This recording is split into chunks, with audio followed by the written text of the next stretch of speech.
Be! Welcome again to my channel, and for today's video, gagawa ako ng baked macaroni, and before that, bibili muna ako ng ingredients.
So, papakuluan nga natin itong macaroni.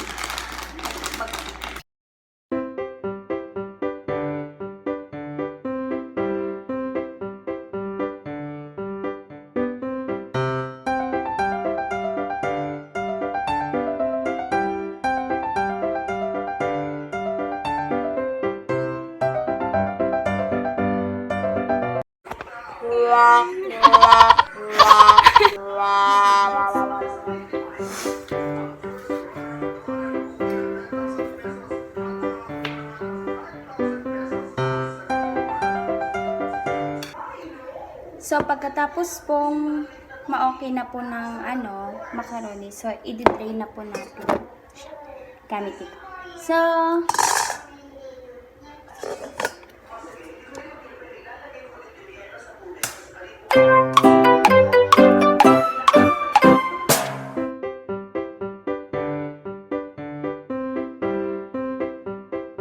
first time ko gumawa ng baked macaroni.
few moments later. So, ayan. Luto na ang aking baked macaroni. Charot. Ewan ko lang kung anong lasa nito. So, bahala na. Sige, titikman na natin. Ay, titikman ko na pala. Lasang pagkain. Okay na. So, that's all for today. Thank you for watching and don't forget to subscribe to my channel. Bye! We're beautiful.